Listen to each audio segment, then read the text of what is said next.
acceleration, acceleration of 3t squared plus 4t plus 6. So the particle's initial velocity is 10. That's a clue. All right. You guys can do this, yeah? How do we get from acceleration to velocity? We integrate. So if acceleration, that's not going to help. Let's see until. Okay. If acceleration is 3t squared plus 4t plus 6, velocity would equal t cubed plus 2t squared plus 6t. Good so far? But what am I missing? Some of you guys is on your large forever quizzes after spring break. Plus c, any integral that we take, plus c. But what did they give us in the problem over here, kiddos? Initial velocity is 10. So can't we go ahead and say, we got a clue. So v of 0 equals 10. Therefore, plug it in. 10 equals 0 plus 0 plus 0 plus c. 0 plus 0 plus 0 plus c. Therefore, c is equal to 10. So can't we just take out c and put in 10? But it doesn't want velocity, does it? It wants position, so we got to go again. So position says take an integral again, which would be 1/4 t to the 4th plus t cubed over 3 plus t squared, 6 over 2 is 3, plus 10t, plus c. Do they tell us anything else about position or its initial? Oh, I see it. Its initial position is 2. So can't I take another clue and say, if my initial position is 2, x of 0 equals 2. I'm showing you the long way just because sometimes you plug in and everything isn't 0. But this one's 0, 0, 0, 0, and c.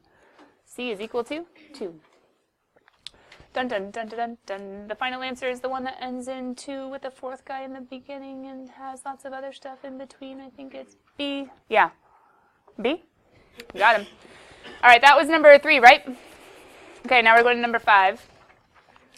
And I'm taking the floor for more questions. Number 5 says, hey, graphing calculator PS. Period 1 didn't like this one either.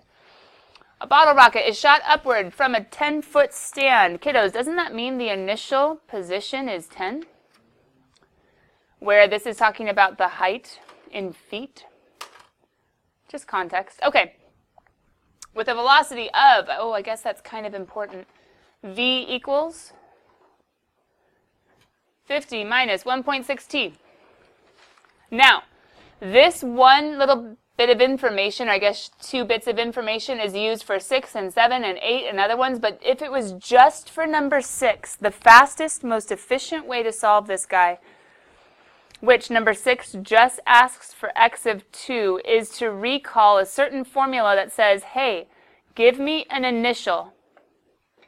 Give me a rate that I can throw into an integral of change of that initial, and I'll give you a final. What formula lets me plug into something like this?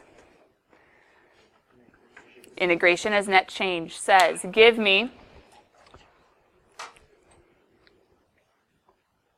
an x of, this one they told us x of 0, so I'm just using what they gave me.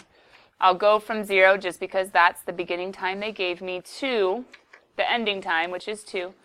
My rate is my velocity, right guys? My rate of change of position. And then I'm trying to find my x of 2. So I use this guy to be the beginning bound, that guy to be the ending bound, because that's what was given. And then what do we have? This nifty-difty thing called, plug in 10. Called a calculator. So calculators, can't I just stop at this point and say like, hey, there's no other work to be done besides just taking the 10 plus? Yes, you should do 10 plus so you don't forget them later. The integral from, the definite integral from 0 to 2 of my velocity, 50 minus 1.6t. If that whole final initial wording made sense, you might want to reword your integration as net change formula. Final answer is going to be 106.8. Oh, look, he's right there. Hi. He's the right answer. All right, any other multiple choice on the motion packet? Going once. Going twice. Sold. FRQs on the motion packet. I'm not taking forever because we have lots of stuff. Yeah. 1D. Okay, number 1 gives us the initial information of the following. Let me go ahead and put them over here. Choop, choop. Velocity is this dude, right? Position, beginning position is 5. Beginning position is 5. And then D says, find the, oh, hey. I don't know about you guys, but I love it when questions have something like number 1 on the FRQ, letter D. Why? What do you know about total distance? There's a formula. Absolute value of V of t belongs inside a integral from a to b, which in this case is 0 to 8. Do you guys agree? That's just a forever card. So then in solving that, well, hold on. Don't we have velocity like up above? And isn't it in the form of a graph? But guys, if I'm doing absolute value, all that tells me is, oh, wait a minute, hold on, definite integral. How do we think about a definite integral with a graph again? The area, right? So a definite integral is the area, but right now, question, area above, as I go from 0 to 8, area above has what sign attached to it? Positive. Area below has what sign attached to it? Negative. But what does absolute value say? Yeah, flip the negatives to be positive. So really, I'm going to go through this shape and accumulate all of my different areas. So starting up, have you guys done any areas yet? You've done 1 to 6, right? Ooh, I don't want 1 to 6. Have you guys figured out 1 to 5 yet? Okay, never mind. This one's going to be base of 1, height of 1. That's 1. This one's going to be base of, 1, 2, 3. Base of 3, height of 1. Cut in half because it's a triangle. That'd be 3 halves. This guy has a base of 3, height of 1, so that's 3. And this little dude, I think he's just going to be a 1/2, right? Okay, so far I have all my total positive areas, 3, 4, 5, 6. I think my positive areas are 6. That would technically be, if you were solving this, like showing it a pretty way. It'd be v of t dt is equal to 6 plus, now we have to go from 5 to 8 because that's the negative part. And we're going to flip the sign of that velocity. So instead of adding the negative, I'm going to actually be subtracting the negative to take care of that absolute value. But in essence, I'm just adding it. And what I see is a triangle with a base of 2, height of 1. So 2 over 2 is going to be 1. Technically, it'd normally be negative. I have a rectangle with an area of 2, and then I have another triangle with an area of 1. Is that 4 total? And minus a negative 4 is going to end up being a positive 4. 6 and 4 makes 10. Look good? Oh, wait, this is motion. We never just put a number. 10 what? Are there any units? Oh, well then they can't count me off if they didn't give me any. Whew, that was close. Any more FRQs on motion? If they don't put units, can you just write like units? You could write units. Just be careful with that, because if you accidentally write your pretend units wrong, they'll take off points they didn't need to. So there's no necessity to put units if they don't identify them for you. Any more FRQ on LTF number 9? 3D.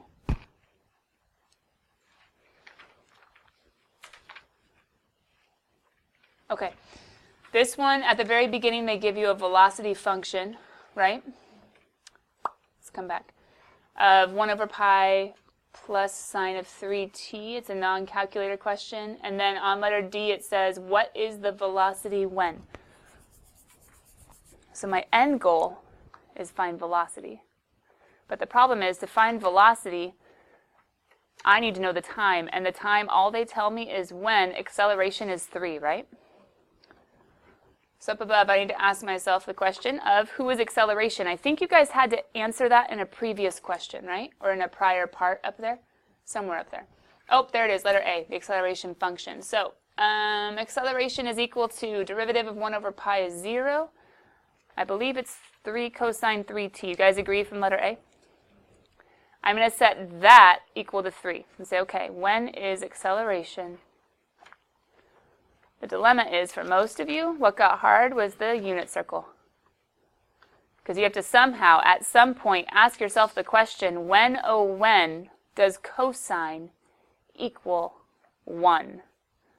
3t equals, now, in your calculator, if you were to do this, which you're not allowed to use, you would actually end up with an answer of 0, which doesn't help you in any way, shape, or form, because this interval says from pi over 2 to pi, which 0 is not in. But you know what? The way my brain thinks of it, at least with ones and negative ones and zeros, isn't this a height of 1 for cosine? Yes, cosine does equal 1 at 0, but where else does cosine equal 1 at? 2 pi. Where else would cosine equal 1 at? 4 pi. Where else would cosine? Technically, this happens infinitely many times because of coterminal angles, either positive or negative. So when I go to divide by 3, yes, 0 would have been an option, except he's not in the interval, so no. But guess who else is an option? 2 pi over 3, 4 pi over 3. No, 4 pi over 3 is too big. Who's the guy I have to look at? But he's a time. What do they want? So take that time, plug in that time to velocity. And so therefore, velocity of 2 pi over 3 ends up equaling 1 over pi plus sine of 3 times 2 pi over 3. 3 over 3 cancels. I get 1 over pi plus sine of 2 pi. The cool thing about sine of any pi, it's just 0. So 1 over pi would be your final answer. But be careful, any units? Nope. Okay, so we're good. 1 over pi. Any more questions on LTF number 9, multiple choice or free response, the last call? LTF number 10, area volume. LTF number 10, area volume. Just call them out, multiple choice. 11? Okay, let's go to 11 first. 11 is a non-graphing calculator question. 11 is a non-graphing calculator question.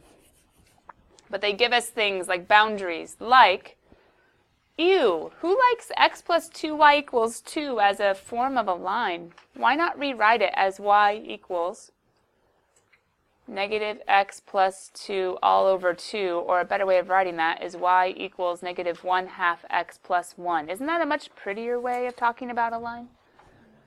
That's what I thought. The x-axis, the y-axis is the base for a solid. Okay. We should be able to graph y equals mx plus b.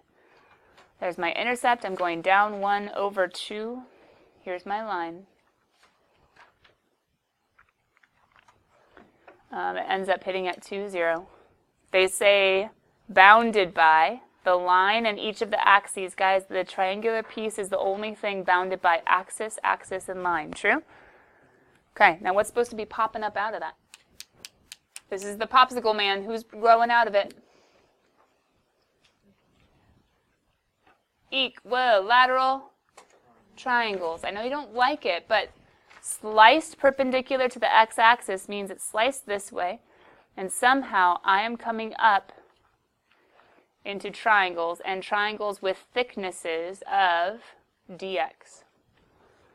So right away I can say v is equal to some sort of area formula in terms of x, dx. I know my bounds are 0 and 2, but you guys probably didn't totally get stuck until right about now, where you have to think about what is area of an equilateral triangle. Okay, here's some sad news. You guys had a nasty shape on yours, and BC had a nasty shape on theirs, where they did not give them the geometry formula. So, area of an equilateral triangle.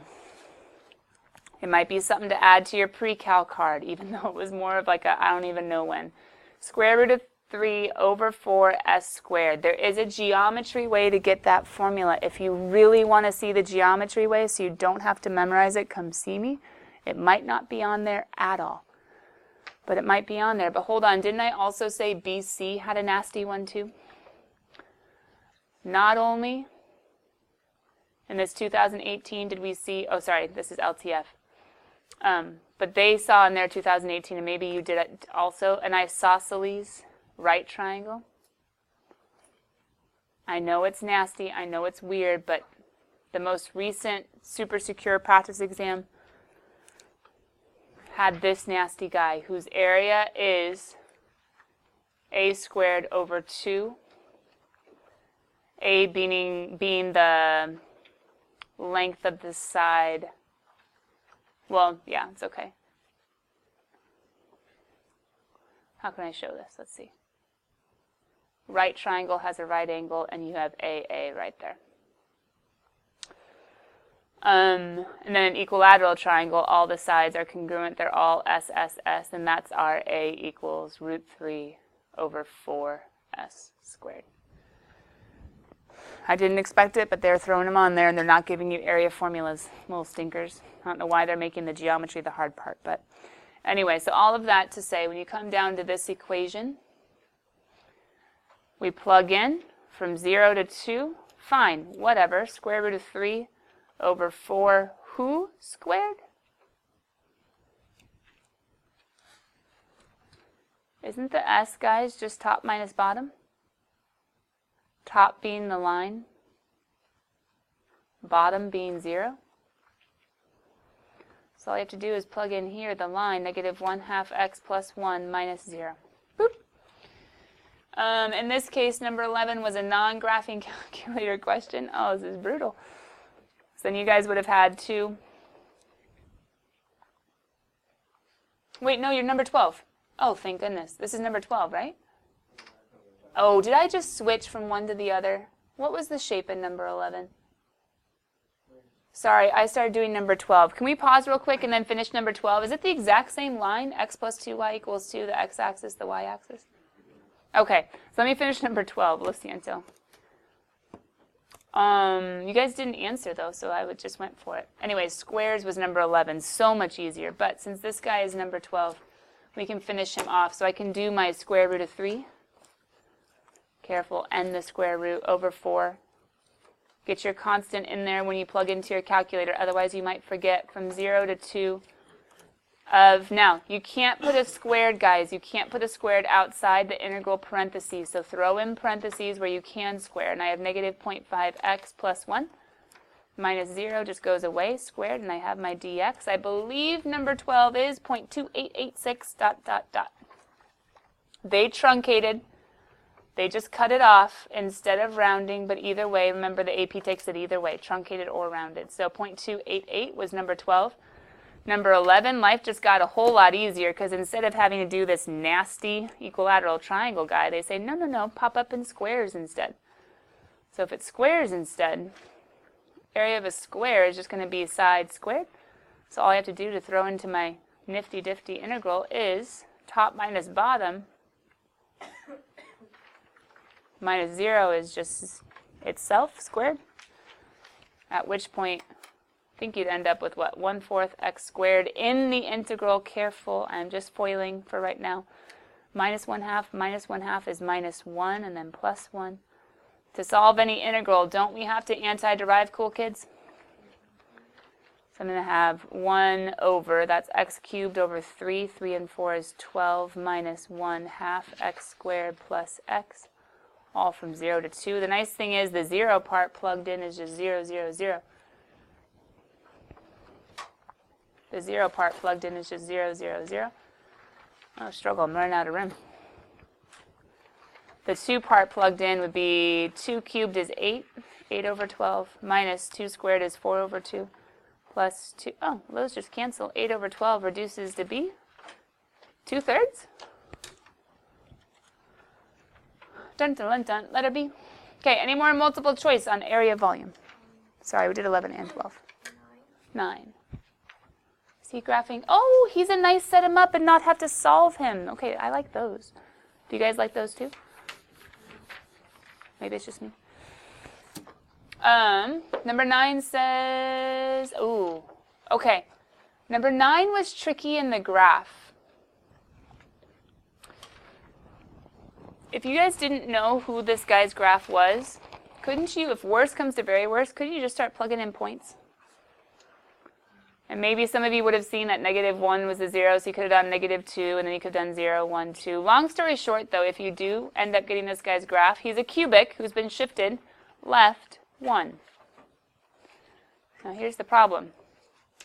Their bounds are super weird. You would think it's this little baby triangle right here. But they say the bounds are, I'm just doing this because I remember it from earlier. No, I don't have them all memorized.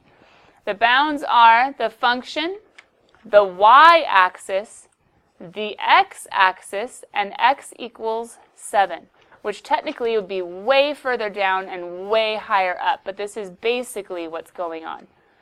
The y-axis, the x-axis, the function, and 7. This is the only region that has all of those as the boundaries, which is weird. It's not that little baby triangle right there. So then they're saying, take this and revolve it about the x-axis. dx or dy, guys? Dx, good. So I know it's going to be dx. Disk or washer, if I have it flush against disk. So I have pi something squared dx. Do you guys see your x bounds are just 0 to 7?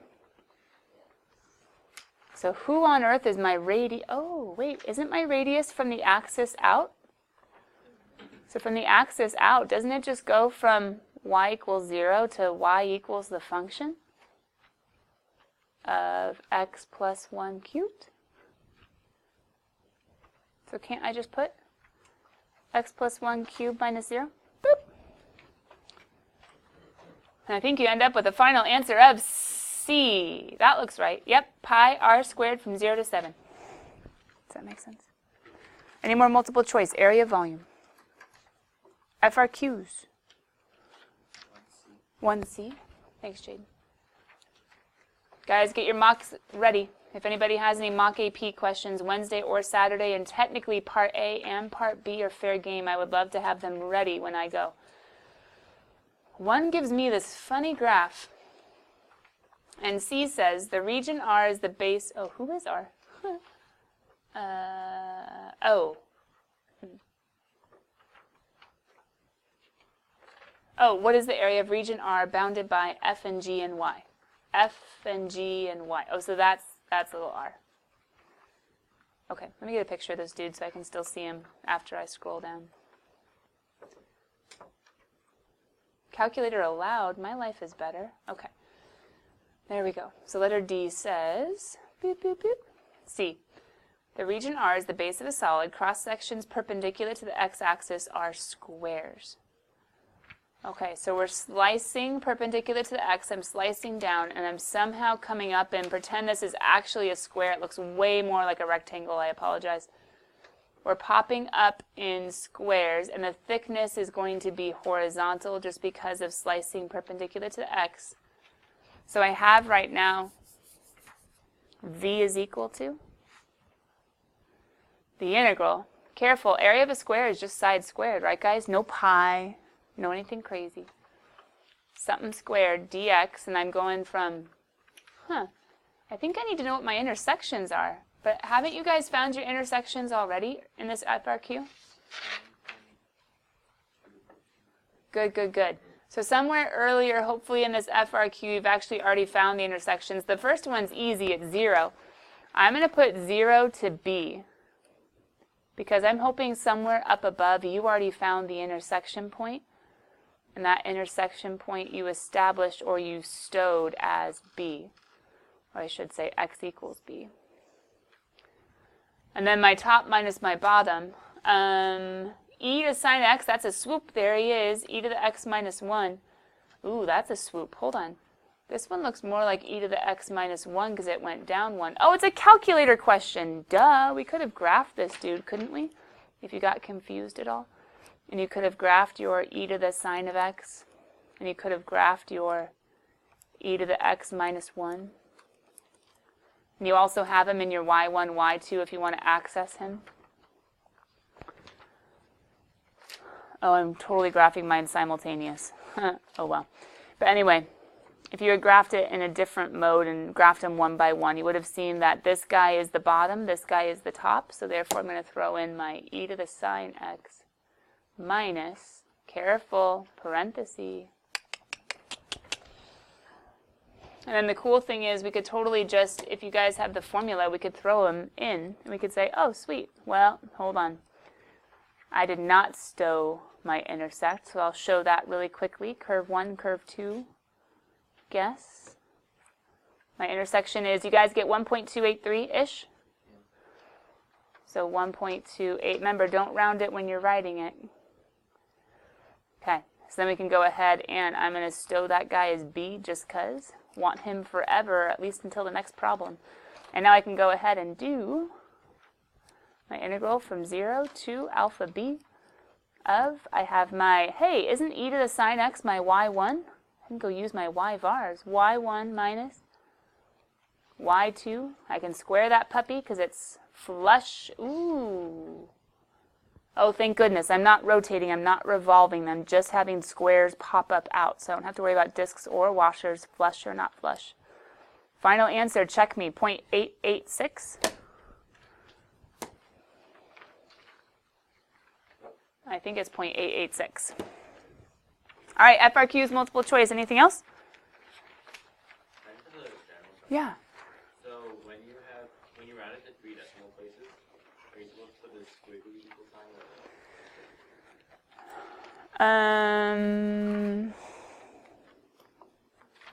You can do equals because you're rounding in the appropriate way that they are saying, unless they say something like what you are doing is only an estimation or approximation.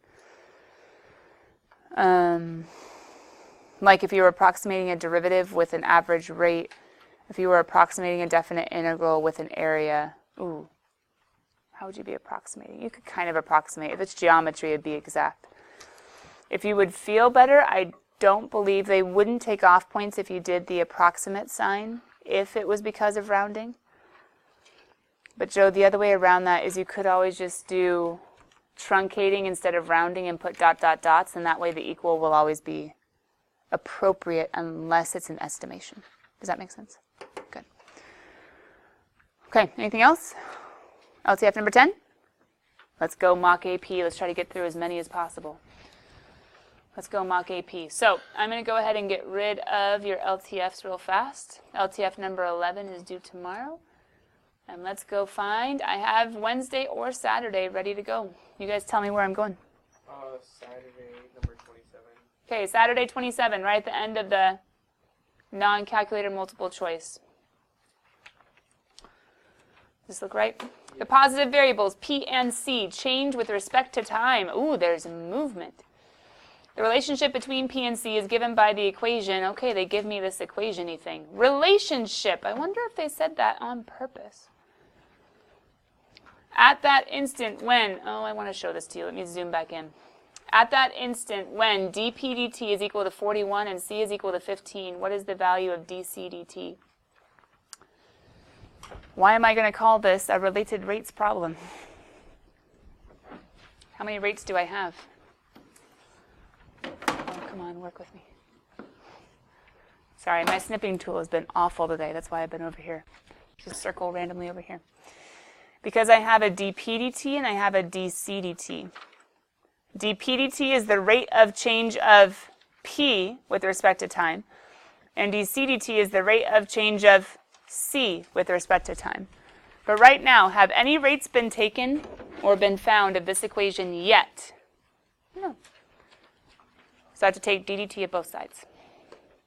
I have to get some rates. I have to take some rates. I have to take some derivatives. So the derivative of p squared is 2p times p prime. Implicit differentiation, basically. Take the derivative of the other side. You guys going to do some chain rule? Isn't this u cubed? Which would be 3u squared times u prime, which is a negative 1, negative c prime. At which point it's time for me to figure out how on earth do I use my clues? Well, I see a 41 that can go in here, right? I'm missing a p. I see a c, a 15 that can go in here using these clues. I have an unknown that is totally fine to be unknown because he's who I'm supposed to be finding. So who's the guy that's unknown that I'm supposed to know? But don't I have a relationship between p and any known c's? So I could take my c, I could plug in 5 cubed is 125. P is equal to the square root of 125. 25 goes in 5 times, right? So it'd be 5 rad 5. So I can throw in my 5 rad 5. End up with 3 times 5 squared, 25, 75. Negative 75 dc dt is equal to 2 times 5 is 10. With the 41, can add a 0 with the rad 5. So I believe I end up with 410 rad 5 with the negative all over 75, at which point I'm like, man, what can I reduce? So I'll go first for 5s just to make life easy. So that'd be 1 and 15, and 5 goes in 8, carry the 1, 82 times. I see my answer matching. I don't see anything else to reduce. Got him, coach. Good, good, good. What else? Mock APs, Carolyn. Saturday 86. We're in the calculator section now. Saturday 86, letter B's, gives me another area of volume 1, but I'm allowed to use my calculator. Now, guys, strategy-wise, if you're going to be plugging these guys in anyway, and it might be helpful to know the orientation, it might be a good thing right here at the beginning just to go throw it into your calculator. So I'm going to go ahead and take each of my functions.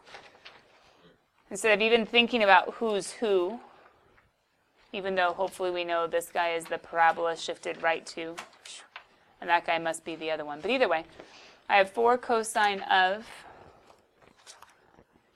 x over. Does anybody have that question? And then I think I have x minus 2, shifting him 2 to the right and squared. Let me double check that really quick.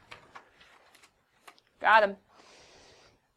The region R. Now I could make my window, because I could do zoom standard, but I'm going to have way more than I possibly need. If you guys are ever annoyed by your calculator thinking, do you see how I just stopped it from what it was doing? I hit the on button. On says, forget it, I'm sorry. Because I can go change my window to be what they have, which is kind of like negative 1 to 2-ish, and then kind of like negative 1 to, I don't know, 4-ish, 5-ish. Okay. Now my picture should be pretty close to theirs. Meanwhile, while my graph is graphing, I see the region R is the base of a solid. For each solid, the cross-section perpendicular to the x, so go straight down like you're going straight down, is, you guys had it too. The isosceles right triangle. If you want to see the geometric proof as to why the formula struggle, let's just pretend that's a triangle. As to why the formula is what it is, come see me. I'll show it to you. But some of you, frankly, that's not what you should be worrying about right now. So the area of an isosceles right triangle is a squared over 2. We actually derived it or found the formula from geometry in BC. But basically, we can go ahead and say, sweet, we have my v equals, we have my bounds from 0 to 2, because those are my horizontal distances, and this is a dx, as is seen by the depth and the slicage perpendicular to the x. I need to throw in my somebody squared all over 2dx, and who's going to be squared? Well, what's on top is my, if you guys looked closely, my y1, my 4 cosine of pi x over 4. And what's on bottom is my y2. Bloop, bloop, bloop. So therefore, I can go ahead in my nifty-difty calculator and say, okay, I have my y1 minus y2, top minus bottom. I'm going to throw it in. So I can go ahead and do, since I have my functions already in my calculator, 0 to 2. I'm going to go ahead and make a nice little fraction-y guy. I'm going to do my y1 minus my y2, or you could type in the whole function again if you really want to. That part needs to be squared, and it's all over 2 from the geometry formula. And I believe the final answer should be 1.77, there he is, 5. 1.775. But it comes back to the geometry, and the geometry area of a right isosceles triangle has to do with, without doing it all, this being A and that being A, because these are congruent from isosceles. This one would be my C, which I could solve with Pythagorean theorem pretty quickly to be a square root of 2a squared. I could do a little and do another right triangle, because this is going to be a bisector of the line, so this would end up being square root of 2 over 2a squared. And I could do Pythagorean with him and him to be able to figure out him, and then all I have to do is area equals 1/2 base times height, which, believe me, gets to here. It gets to there. Just if you guys want to try and do the geometry, you can. Mock APs, I'm going back. Hannah, what do you got? Saturday 88. There's a lot of words in this one, but the ideas aren't too bad. I think I see tangents and secants, right? Tangents and secants. Let f be a twice differentiable function such that, which can also tell me f prime is decreasing, or f is concave down, right? All of these ideas are combined or connected.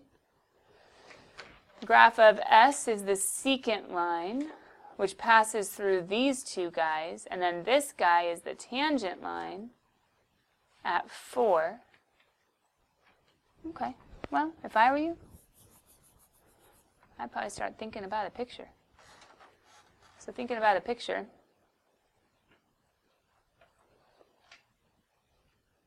I don't know exactly where all this is, because they don't really tell me. But I do know 1, 2, 3, 4, 5. I know 3 and 4 and 5, there's stuff going on. Wherever 3 is, and wherever 5 is, there's this secant dude that's going through.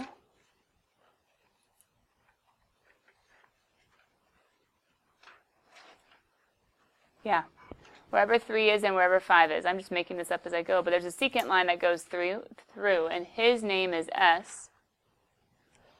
Then they're saying wherever the curve is, which, P.S., just from here, I know the curve is concave down. So, okay, well, I don't know, wherever the curve is. At 4, I know whatever that tangent line is T.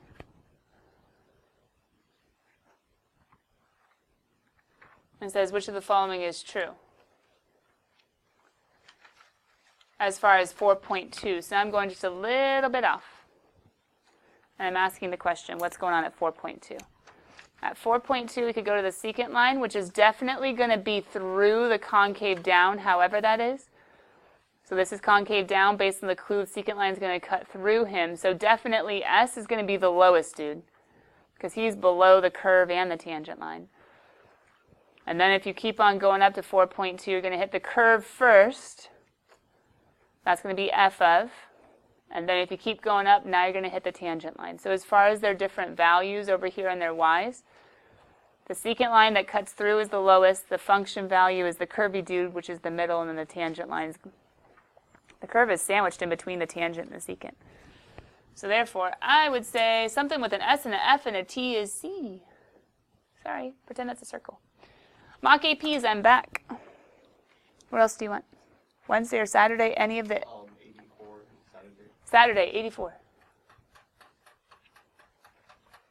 If the average value... I need to do some translating here right away. Let me get up to the board for this then. If the average value... That's a forever card, right, guys? What's the average value formula? So you know why I'm doing 4 to 2, right? Integral from, if the average value of the function, look, I just took that whole thing in. And if,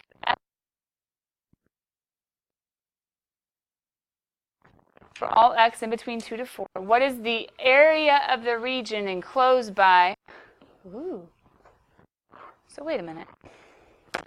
They're telling me I should be able to go between 2 and 4, having no idea what f looks like, and find area. Wait, what does area solve for? Area solves for the definite integral. Now, sometimes it's approximate, sometimes it's exact, but area solves for the definite Circle. Wait, in between who and who? 2 and 4. Well, hold on. Isn't that who? And it's always positive, which means whatever F is doing, he could be, who knows, but he's always up. Which means I don't have to worry about some sort of negative throwing everything off. Well, guys, if he's always up, I just have to go ahead and tell the dude that I want. So all I have to do is 1 over 2. The final answer should be 6. The final answer should be 6. Multiply 2 by 3. What else? Mock APs, A or B, any of the multiple choice. I think I have time for one more. Okay, so pause. What does this show us? Today, we had more time than questions. But how many of you are totally done with all the corrections on your mock AP? Okay, so tonight, you're working on LTF number 11. Theoretically, if you haven't yet, you're working on the two calculator FRQs. I know tomorrow's a chapel day schedule, but if we only have 2 calculator FRQs, both of which have videos explaining them online, and 1 LTF only, do you think we'll have time for questions tomorrow? Maybe. On the mock APs A and B, but what do I need you guys to have ready? On the front of your mock APs or your LTFs, if you have questions you're stuck on, can you guys actually write the numbers down, and as we do them, check them off, and that way you're ready with questions as I'm ready for answers? Sound good? Cool. Bye, guys. I'll see you later.